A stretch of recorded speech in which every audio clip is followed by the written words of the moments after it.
I just feel I'm a good sport. No, yeah, I agree. I mean, that was, as many have argued, anticlimax, you know, not, the hype did not match what we got at the end of the day, but hey, for the boxing fans, they got to see the points, and I guess when you get one on your face, Yes, that earns you more points. It's over. Let's move on to the next big. A good job with God's grace. But Kenyans should know that there was nothing special in me. It could be, the other day it was somebody else, today it is me, tomorrow it will be you. You could argue there's nothing special with you, but others would see as, you know, this is a reward of a man who has stood with Jubilee for the longest time.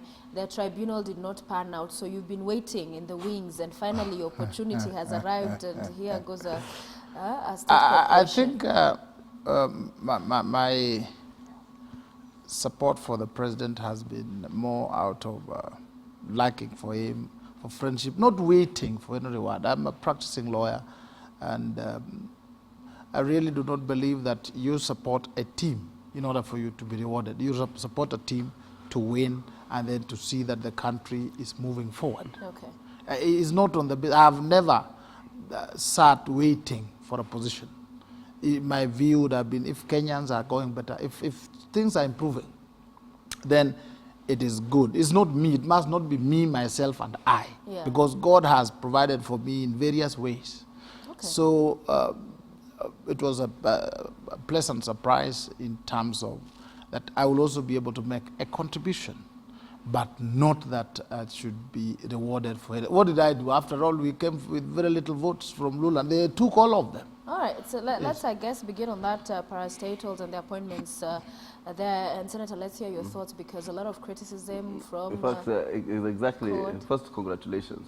Thank you. And it's easier said. Seated so far from. Yeah, and it's easier said than done, saying that it was not about political patronage. Yeah. In fact, it's exactly about those people who took little votes everywhere, being given something to clinch on. Yeah. So you see, if you look at the people who came in, were men and women, unfortunately, who had lost elections, who have been the core support base of the Jubilee coalition. Definitely a few surprises, like my Raila's sister.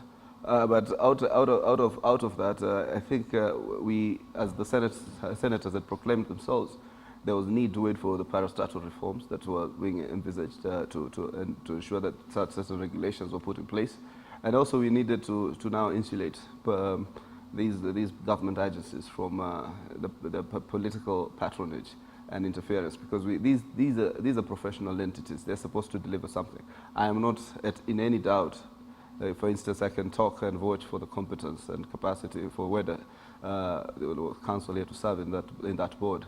But I think if you look at the general, aspirations of the Kenyan people, particularly with these types of appointments, these boards are supposed to be advisory in a certain, realm of certain, trades. Some of them are technical agencies, some of them are, large financial agencies, or large, agencies that are actually generating resources or income. So therefore, it needed to have certain technical expertise, and a certain. It also needed to have a level of objectivity and competitiveness, which is part of the spirit of the Constitution. Yeah. So I hope I hope that whatever else is left, I've heard them saying that there are an extra couple of hundreds appointments to be made. I hope it will be able to await the regulations to be adopted by Parliament. Yeah, whether to those who have criticized these appointees as, just a reward system we are seeing taking place, and also the age question has come in, that we have a lot of older people who are there, especially in government or in the public sector years back, and are now being recycled is the word that we've seen used time and again, and that the youth do not get as many positions. What's your take?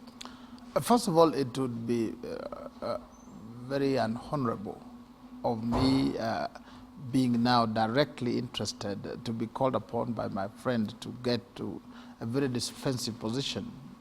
I thought my learned friend would have today spared us of the criticisms about the old, the what. But so my views should be looked at on the basis that I'm deeply interested, and therefore I would defend to the hilt the appointments. But let's look at it. I've not analyzed the entire list, but the number of people I know, there are quite a number of young people. I know Cabete, I know Jayo, I know quite a number who are young. Secondly, there are also people that, you know, they are big names. When you appoint a big name like Musikari Kombo, or those are the people we see very quickly. And then we say, this is recycling. And recycling is a very derogatory term. It's like, you know, waste in the waste bin.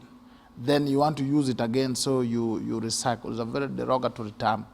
Some of these people have proven track records. Others also must also be given a chance to continue participating in the public administration of our country. Then there are also others who should start, given a chance to prove themselves. If you take myself, I'm going in to start. But if you are starting against a background that everybody has roundly dismissed, the culture of you come in and you are dismissed, as long as it's the hand of the president, you are dismissed and insulted and it's useless and it's bad and you should not, the president should not have done it. Some of these corporations have been lacking a constituted board for several years because the president has been trying to be orderly. Right. Now he has done that. Again, instead of the opposition coming and saying, look, we think this job should be carried on. They're like competitive bidding. You have done what? Let us give new people sometimes a chance, a challenge. Their mandate, you are told, Mr. Weda, you have gone here, this is your mandate, this is the table. They're not new people. Actually, majority are new people. Majority. One thing, by the way, and I'll say this without fear of contradiction. One thing I wouldn't hold the president against is if there were a couple of old people. Because the Constitution also protects the elderly. It says discrimination on the basis of age means on both ends. So if let's say everybody there was over 70, and therefore then it leaves the below 35s, then you have issues. But I think where there's a certain mix. But what I would not want is the rehabilitation. I'm told, I saw that in some of the media which was doing analysis, where one family is taking 5 appointments. For what purpose? You know, trying to use it to skew a political dimension. If you look at the kinds of, or the preponderance towards Western and Kisi.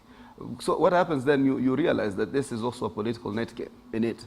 There's a certain political calculus that has been intended from these appointments. But I'll be honest, and I want to tell this to the young people, I do not think we can form a government only of young people. Much in the same way that we could not have formed a government only of the old. Yes. And therefore, I think the young people must be also very objective, that the Constitution protects the youth, if you go to the Bill of Rights, and immediately after the youth, there's an article on the elderly. So I think it protects everybody, and it guarantees the elderly an opportunity in public service, equitable, fairness. So, but I don't expect that elderly to be a person who has benefited from the plum, or the gravy train of public service all his or her life, and then finally just getting a reward system, which I think then that's why it generates the kind of anxiety that it did. If there were fairly old people who we did not know, maybe just a retired KRA director being made a board member now in KRA to bring in his expertise, that would have probably been more subtle. A retired KPA or maritime expert, who now who's maybe at his prime of 65, really celebrated for his expertise in maritime, being made a board member of KPA. That would be something that one would say, yes, it is meeting a certain expectation. Right. But the fact that we, as we put it, recycled people who we know for the last many years, since some of us were not born, were in public service and still are in public service, then I think you're denying a whole lot of people an opportunity. All right, Senator, and we'll continue this conversation. Just a quick reminder for our viewers this morning, the constituents, the registered voters in Cabete are going to the polls to vote for their next member of parliament. Of course, the by-election today was occasioned by this death of Their former member of parliament, that's Mushai George, who was killed in February this year. So we are monitoring the events there. We earlier on spoke to Aaron and Mutalaki, and they said that all was well in as far as the process is kicking off at the right time. No incidents reported so far, but an exercise will monitor throughout the day. So you want to stay with KTN for all of the details from Cabete constituency. Who will be the next member of parliament? We will also engage on that here on the way it is. And also joining us, part of the panel now, Macharia Munene, who's a USIU lecturer. Thank you, sir. Thank you for joining us. And before we move on, maybe your thoughts on these parastatal appointments. You've heard about some of the criticism that has, gone into it, but the government maintains it's a representative of the face of Kenya. Okay. To start with, it was overdue because since the public was told that there will be some reform, there will be new appointments, they were trimmed down. So the appointments were overdue to get some parastatals moving because they were stuck. And people can now argue as to whether the right people are appointed to the right places. It's a mixed bag. Yes, there has been that complaint that some old faces keep on returning. But the question is not whether they are old faces, it's whether they fit into what it is that they have been put in, and whether they are going to deliver or not deliver. There have been questions of the class element. And that one has been, I think the senator was alluding to that there has been criticism that it looks as if it's a family affair. That's a criticism. But when you take the totality of it, you see quite widespread the appointments, different parts, different angles. So it's a general representatives expected, where there are shortcomings, because there are more appointments coming. They are not complete. So I'd hope that the president and the people concerned will take those comments into account and be sure that the people are being appointed to the right places because they can deliver, and not because of something else. So there's a point I forgot to say to make. If the president had made these appointments in 2013, the public would have cheered him on. You know what has happened? He's lost a lot of social capital. It's so cold. And I think that's, if the media would have highlighted this as the best thing. I remember some of your headlines, particularly the Standard. It was the first to throw barbs on the appointments about recycling and everything else. Yeah. So I think what has happened is, what the president needs to take note is the honeymoon is over. People are more critical now because of the many messes. The benefit of doubt was given to him. He squandered that goodwill within the media, within the various formation. As one of the columnists put it, one Saturday, David D. They have burned so many bridges of the various formations of society, and therefore I think that's now is now coming back to haunt them. They can't get an air route right. The security situation is becoming quite an issue in point. So I think it's that question that the honeymoon is over, so therefore he needs to take more diligence in the appointments he makes. I think the senator is, there's one you must have sworn either in the Senate or yourself that you never see anything good or even say, okay, here you've done well, here there's a mistake. You cannot take appointment of almost 1,000 people and you rubbish the entire. That is bad, the president's gotten it wrong, all these things. Yet, all the headlines in the papers are saying the same thing. You know very well that even the basic decorum of a day, you people miss it. Even yesterday on fast, you missed basic decorum. E.g.? Busting when already the head of state has sat, then you come there and you do all sorts. That was basic decorum. Let me tell you. We get invitation letters, invitation cards telling us we'll be seated by 11 a.m. So what happens in the morning at about 9? Some people start calling people saying, "Oh, but by the way, the president has said he wants to come, but he's just going to be there for now." So he'll be coming in from about 9. So please be seated by 9:45. I'm like, you serious? You mean it? You see, for us, if you have said 10 How come o'clock... it was just you? How come everybody else was there? What do you mean? Look at the program. I wish Then I the carried the president would have program. In fact, I was, because I went to Mombasa immediately thereafter. It's the same jacket I was putting on Friday. I wish I'd carried the program. The program said there 11 a.m. It was starting at 11 a.m. We went there 11:15. Simple. It is about timing. You see, if you do not tell us in the morning that you have so suddenly you're so much busier than anybody. If you watched it live, they were rushing everyone. Like, hey, the procession was smaller, the private sector was, the lady read her speech very, very fast, and many, many other things. So I don't think it's right also. Do you think it was a statement being made showing up after the president? Well, after listening to the senator's explanation, Yeah. I'll give him the benefit of doubt. But before Because, you heard that explanation, you thought? for the program was actually run fast. Yeah. And the president was kind of unique in the way he acted, that the expectations were different. So he didn't speak in English. Yeah. So Let me just say... Let me finish. And for those who might sorry. be wondering, we're talking about the Labor Day celebrations because Yes. we quickly shifted Okay. from... Yeah, so yeah. it was a different event from what people maybe expected. Okay. The highlight being that the president said give 12% increase to the. Of course, there are those small things about Kidero and Sonko, and so people, the president just doing properly say, you people, stop that nonsense, because Kidero was elected here, so he is the governor. Yeah. I think it was a very good thing for the president to do that, and for people not to be just shouting for the sake of shouting. And the point he was making that those who are elected at a particular time, in a particular place, give them due respect. And I thought that was very good for the president to do Okay. that. Yeah. Briefly. Let me just say, if that was the first time, you would understand this culture of court leader, Prime Minister Raila Odinga, always trying to arrive after either the head of state. He used to do it when President Cabete was there. I think somebody may have given him a script on how to do that.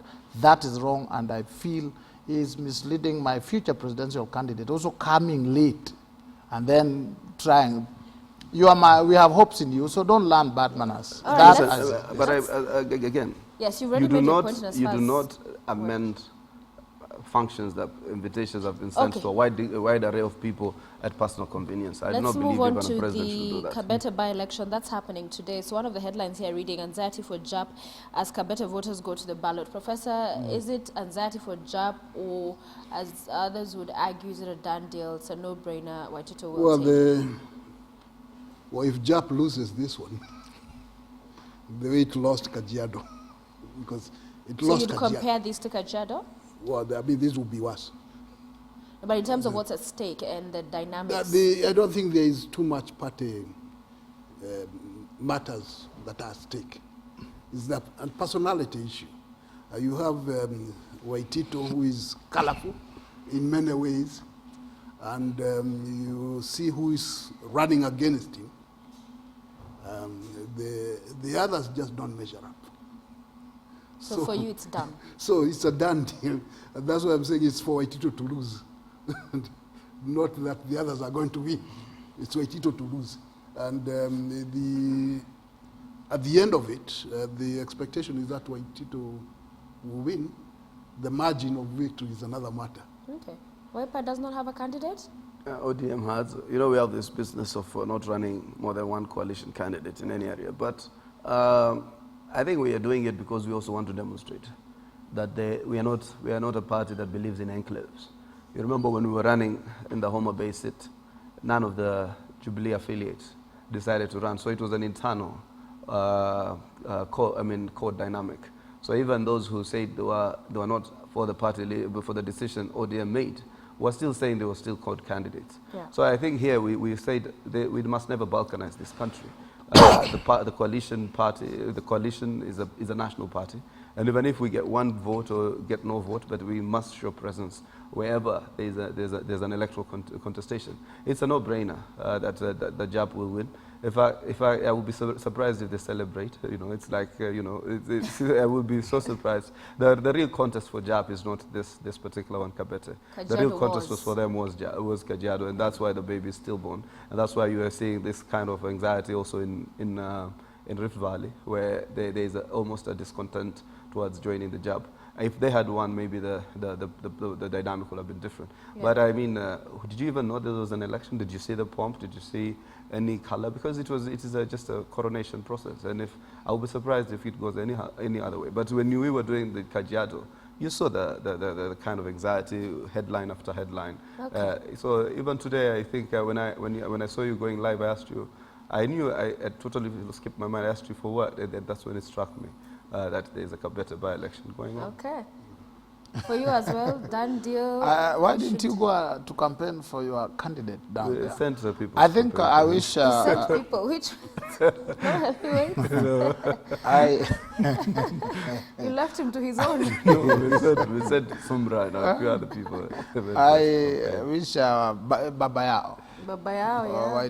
to victory, and although his victory will be very good for us, it is and is expected. But I also see that it may paint the party more as ethnic based, and you see that is a negative part we are going to receive. Okay. Having lost the main one in Kajiado. Although it was a small margin, now our opponents who are good at stating things, I've used it all over. And we wish what it was political margin. Is it being overstated or is it a fact? Let me tell you. No, the way they over-celebrate it. 2007. No, 2007. Professor, 2007. Yes. Major Sugo bet Ilyas Barashil. That was the narrowest margin by 2 votes. And I recall Ilyas Barashil asked for a recount. Major Sugo told him, you recount and leave 1 extra. I still am good. Because of 1 vote, Major Sugo served for a full 5-year term and as assistant minister. So in political contestation, there's no second place, my brother. All right, let's talk about, you mentioned what's happening in the Rift Valley, and Deputy President Ruto appears to be in troubled waters. Governor Ruto has been on this onslaught and gaining currency. We've seen several meetings, Senator Gideon Moi. We are seeing other high-profile individuals from that community being mentioned as being part of these conversations that are happening. Should the Deputy President be worried in as far as being kingpin in the Rift and all of these moves we are seeing? No, every politician who has a high profile should always be worried. Okay. Because there'll be some people, they are always trying to find a way of pulling them down. Yeah, right. And it's true the Deputy President has been having some problems, particularly with his namesake. Ruto with double T. The star maintains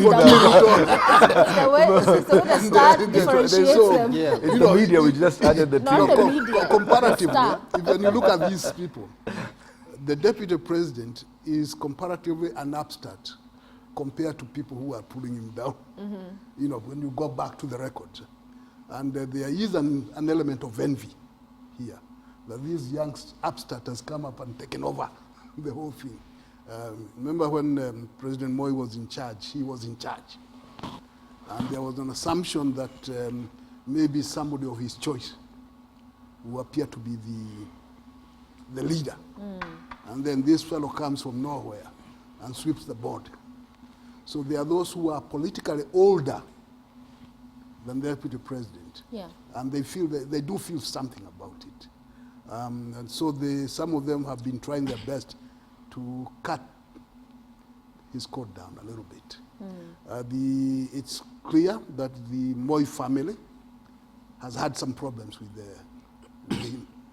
So these are normal things to expect in political dispensation. Do you see him surviving it? Do you see that Yeah, I this will think he take will away from... No, he will survive. He'll He'll survive. lose a few here and there, but he will survive. Survive enough to still make him 2017 come the bargaining chip of I still have these numbers? No, Ruto is still going to be there.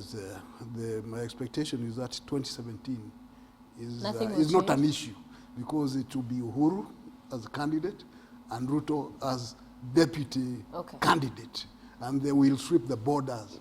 Right. Now, what happens after that is another matter. Senator, your thoughts on his woes? You know, Bill, William Ruto, that is famous, went around lighting fires everywhere in other people's stuff.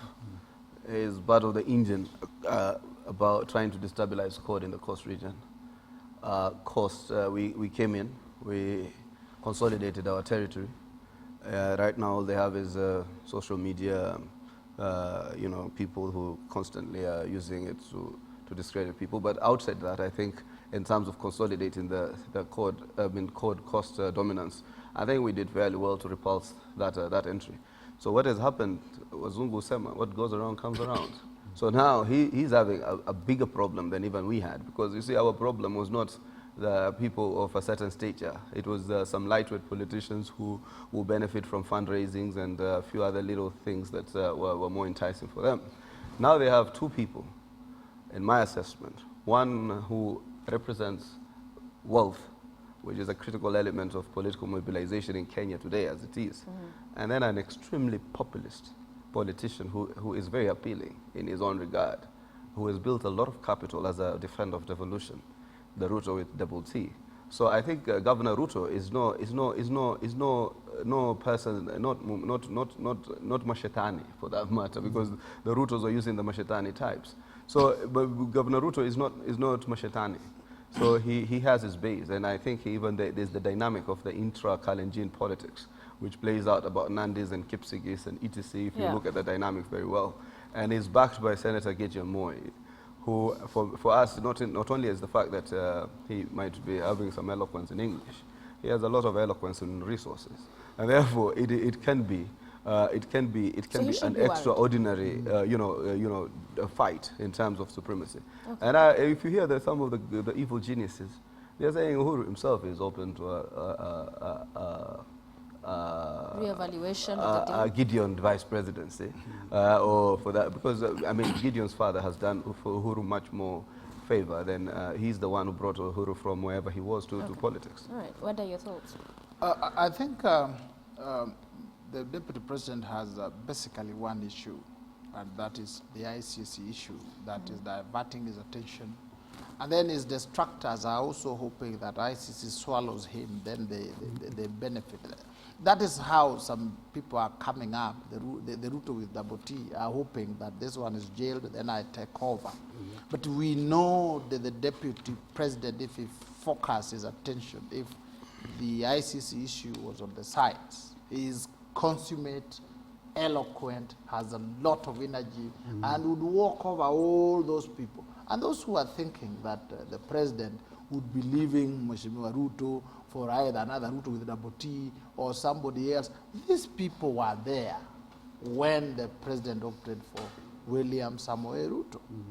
And it's our prayer that he gets over the ICC case as quickly as possible, so that the CORD side of the country would not cry of, let's say, a mismatch. People just meet again round 2, and you see what happens. So we wish Ruto very well. But these are other people. Mheshimiwa Gideon Moi, a great man, very, he has a lot of discipline, but he will need to retwang himself first before he can resonate with the ordinary Kalenjin. That is a process which will take a few years. So after that, then we can look at him. All right, let's shift gears a little bit from politics to a social issue. And this elicited great debate last week, the ruling by the High Court to allow the LGBT form an association to champion their rights. And the question has now come in that on one hand, the courts talked about the basic rights to congregate, to come together, to champion for whatever agenda it is. But when the basis of that is then quote-unquote an illegality, as has been said in some quarters, that on one hand in Kenya that is not recognized, so to then come and allow for these associations to be is questionable. And David Oginde, who's a bishop with CITAM, says hopefully by association of any kind, the judges meant associations whose pursuits are legally permitted. Otherwise, the courts may as well order the registration of the Association of Drug Dealers of Kenya or the Coalition for Rapists of Kenya. Professor, your thoughts on this issue? It's a dicey issue because you have two contrasting points of view. The basic rights of everybody and the social rights of everybody. Then it's something that needs to be properly thought out. The court made its ruling, but that's only one level of the court. And do you agree with the court's ruling? I would need to read more about it to see exactly what is going on before passing judgment here and there.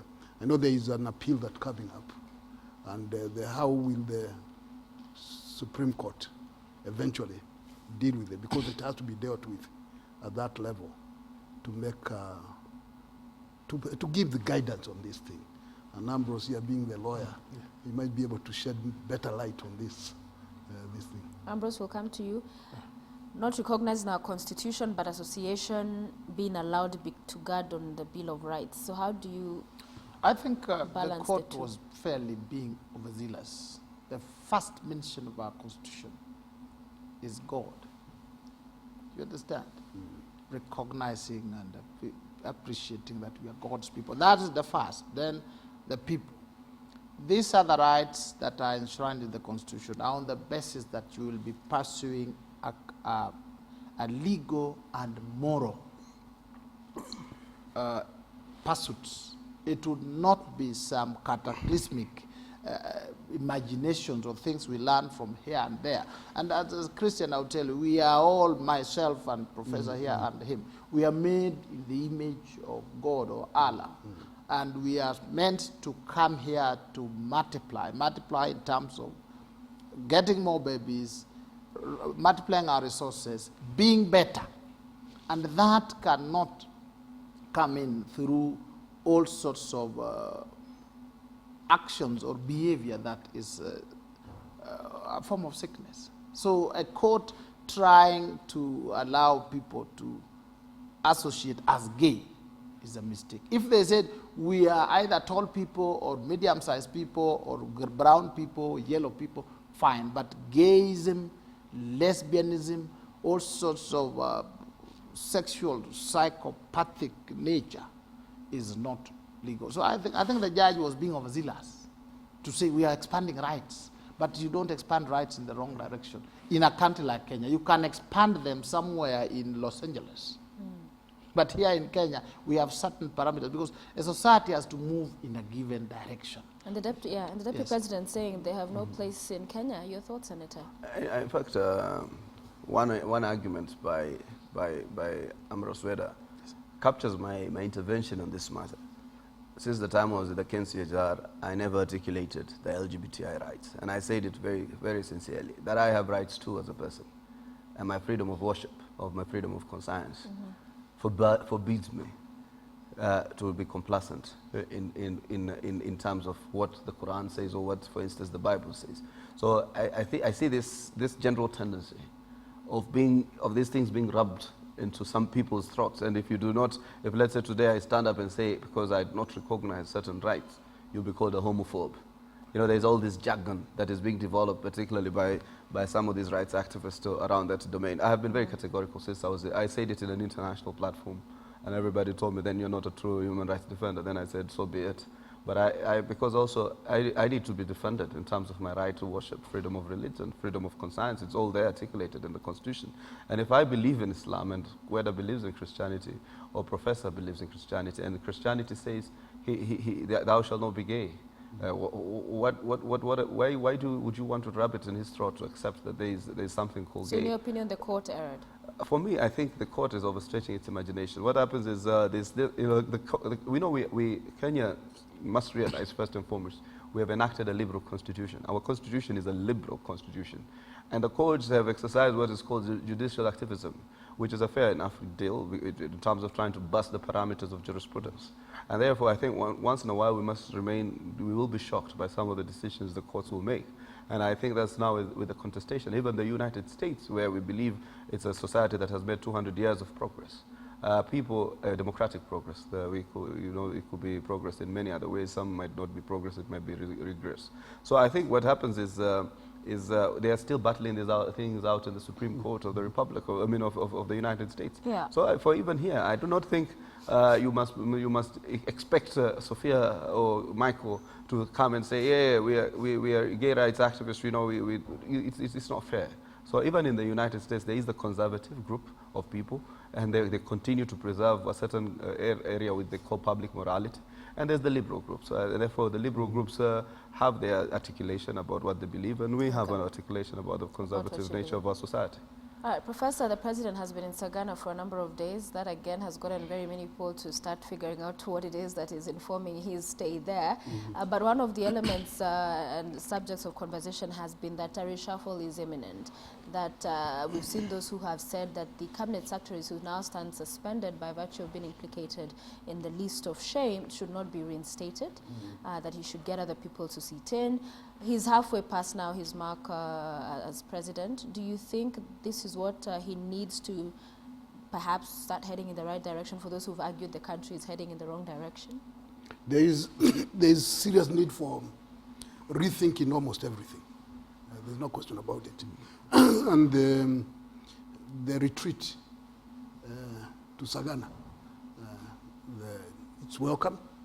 And the expectation is that within a few days, we shall see new directions in some areas, that we shall see new appointments to strategic places or positions.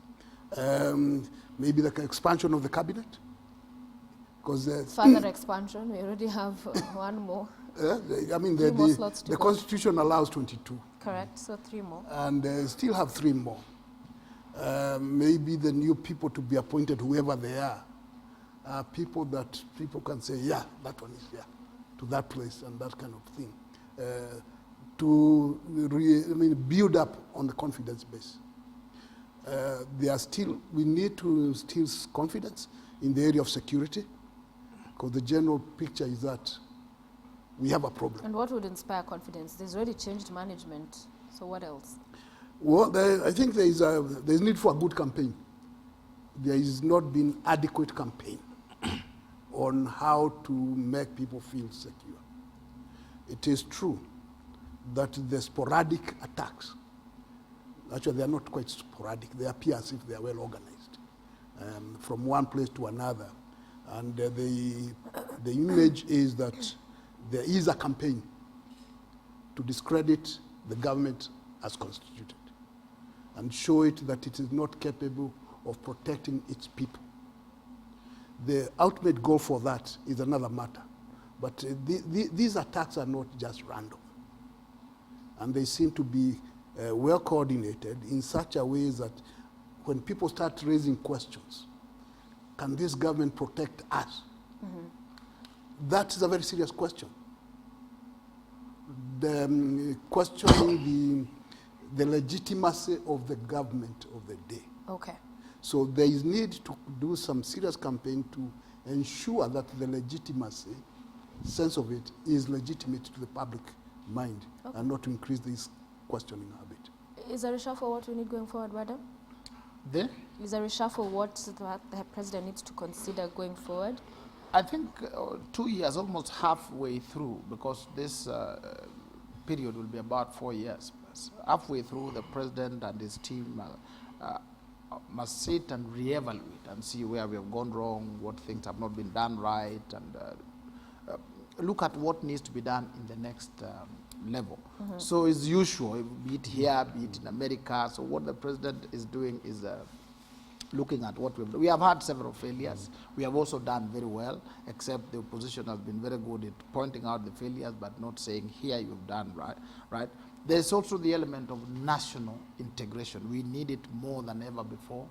And maybe next round you may hear that Sir Hassan Omar is cabinet secretary, and for purposes of national integration, and then we have to deal with the question of security again, and then growing the economy. You saw the economy shrunk due to these challenges that have come in. If you attack tourism, you attack the economy. If you attack various aspects of our trade.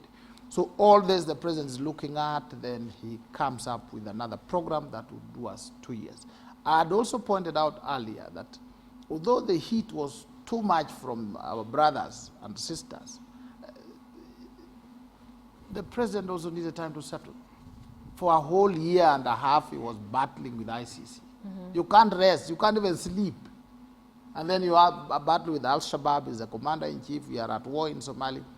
So it is now that he has settled and is looking at the way forward. And I would urge all of us to give him first the benefit of doubt, and then secondly, support, especially from my brother, Senator Omar. And we will do well. The country has potential, and we are heading there. It's tragic if 2 years down the line, the president is still trying to settle, no matter what the challenges are. These offices come with certain inherent challenges. It's not a joke. It's not like it's like a conventional business or the routine that now I'll do ICC for one, and then a president must be able to juggle around myriad of challenges that present itself on a day-to-day basis or even by minute-to-minute basis. But I think if President Kenyatta has not realized that he needs to shake up the very core of his own management, then I can tell you for a fact the battle is easier than we imagined in 2017, because they've been on a downhill. You see, I remember when I was trying to tell to have an issue with the latest Innovate report, which put Kenyatta at 49 or something thereabout and Raila at about 28, 29. But then somebody was making an analysis for me. One of these pollsters says if you look at any time where they've done this polling, the incumbent president has always had a popularity domain. But what they're saying is Raila's has been, or the CORD one, has been very static. It's been at that mark, 29, 30. Uhuru has been slipping from 70, 75. He said their first polling was at about 72. So it's now at 49. He has lost, you need to look at that critique where he's lost about 30 percentage points in the last many years, I mean the last 2 years. So he was saying, in fact, one of our friends... Has it been declining, or have you sometimes seen jolts? Because No, after it's been- State of the it's been on Nation, a- you on a saw downhill it again trajectory. go up It's to been on a- 80%. Pardon? After the State of the Nation address, it went back Yeah, up. because of the euphoria it created. But that's a different. It's a perception. There are two types of researches: the perception and the electability. All right. You can have a perception, and then you go into a contestation like And PLO. that The perception is that he's an electable guy. He's likable across. When he went and he ran against Mbugua, he was thoroughly and roundly beaten for the Kamukunji seat. So I think what happens is if I were president and people took me back there, I would be very cross. And I believe that maybe in the next 2 or 3 days, as it's so to speak, 2 or 3 weeks, let's see that him taking charge. There's a point at which they said, and this is my final point, there's a point at which they said George Bush Jr. started becoming president of the United States. The 9/11 attacks. Okay. Before that, he was not president of the United States, and I want to believe that there was that point which has arrived. Yeah. No, just to add, I think on the president made a very interesting statement that he will stop talking and doing things. It was a telling statement, and maybe he should follow it up and just let people see actions. Pa, pa, pa, pa. Okay. And he's a very popular man. He's a very likable fellow. Wherever he goes, people get excited. That is true. But there is something that needs to be visible. Okay. Let's talk about the war on graft, and the tribunal formed to investigate the 2 commissioners, but Keino then decides to throw in the towel. She's out. Raila Odinga criticizes and accuses the president of not being sincere with this commitment to fight corruption. Do you get the same sense? Because from the very beginning, we saw that press statement, conference they held, Kano and Matemu was saying that there were these people from the presidency that had tried to get them to step aside. This coming after the list, and the president saying they're working with the ACC to make sure that these people implicated in, if found guilty, are brought to book. So who is fooling who with this corruption talk? See, corruption is a universal headache, not just a Kenyan headache. And it's labeled differently depending on where. Sometimes it's called national security in some European countries. In the US, they call it something else, but it's still corruption. As for Commissioner Kano getting out, I think she did a wise thing. They give her credit. He looked at it and said, this is not worth it.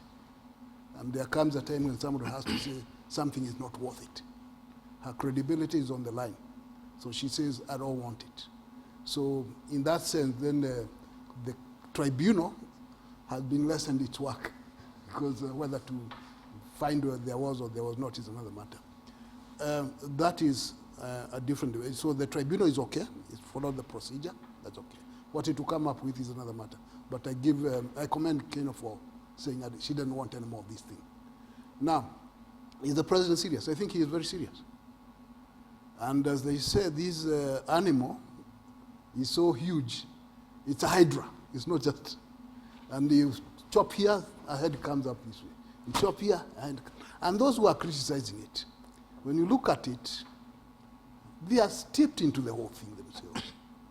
So it becomes problematic, exactly. Okay. How to go about it. But I believe the president is very serious on it. All right. Whether should Matemu follow suit, follow Kano's example that he may not survive this one, he might as well just give up now? I think my friend Mumu Matemu, I think I said it here and I want to repeat. The writing is on the wall. When the writing is on the wall, you read it. And whatever your convictions, there comes a time, as the late Saitoti said, there comes a time when the nation is greater than an individual. The writing on the wall says somehow they have to leave. Even if he went through the tribunal and succeeded, he's already weakened. He's already thoroughly weakened, demotivated, and hurt. He will not be able to fight with vigor. But then again, going through the tribunal, you know, if you have been in an office for even a year, they have, as human, there are errors here and there. So if somebody chooses that is going to highlight the errors, you can't survive. So I thought that to save the country and to save the process, even my learned friend, senior brother, Mumu Matemu, should leave. Okay. But I can assure you the president is so serious about issues of corruption that none other than Raila Odinga himself told him, your government will come down because of corruption. And knowing what I know, he is serious about it. Except when you start fighting it here, it emerges there, it emerges here. But what we need in this country to fight corruption is the CEO, the man in charge, giving that support. And that's the president. If the president is on the side of fighting corruption, we will succeed. All and in this time round, he seems and he is ready. And we want you people to support this for the first time. You know, Senator, whether we are fairly intelligent people, when you look at a scheme that is crafted carefully with the president's direct and complicit hand in terms of weakening an institution that is supposed to fight corruption, I do not think one is serious about fighting corruption. Look at it. I mean, you have to hear the other side of the narrative. Because here what we've been for is an official dominance of one narrative. You know, I remember when I was listening to the State of the Nation, I was in that chamber. And I started asking immediately, why the president immediately takes the side of the secretariat, which apparently has given him a list that is not authorized, and he says, and implicitly tells the National Assembly to remove the two commissioners. And then you hear of these State House meetings, and in fact, friends have rumored to me what happened when the legal and committee of the National Assembly meant to meet the president. He told, and it is just a sham. So you weaken an institution. Keino left. We've destroyed her for no fault. She has done nothing wrong. You should listen to her narrative. What now the president wants to do is to sit on the process of reappointment, and then will reappoint people who are in his favor, because the National Assembly is under his control and every other facet of the appointment process is under his control. And then you see, we don't criticize. We simply have the legitimacy and the flexibility to apply our minds. You see, Weda cannot apply his mind in a situation where even a wrongdoing is happening because of the straitjackets. And even if today Raila probably was in government, I would have been having certain constraints about straitjackets, about trying to legitimize a position that when you look at it deeper and critically, it cannot be legitimized. The president is not serious. Our time is up. We must end it there. Thank you, gentlemen, for joining us. On the way it is this morning, Hassan Omar, Senator Mombasa County, as well as Wiper, Secretary General. Thank you, Sophia. Macharia Munene, who's USIU lecturer. Thank you, sir, for being with us. And Ambrose Weda, not only now a lawyer, but South Nyanza Sugar Company has Napier Grass Association or something. Board. Why are you hating? You know what happened? I told them a long time back, all the big ones have gone, my brother. Now we are left with these Napier Grass authorities and stuff like that. Anyway, have a good day. Have a great week, gentlemen. That is the way it is as of, let's see what time it is now, 8:11. So stay with us here on Morning Express. We will continue with drug and alcohol abuse in schools. That is what Michael Gitonga will be talking about in the next hour, but also some updates for you from Cabete constituency. The registered voters there are expected to be turning up to the polling stations to vote for the next member of parliament. We'll tell you more about that as well when we return. Don't go away.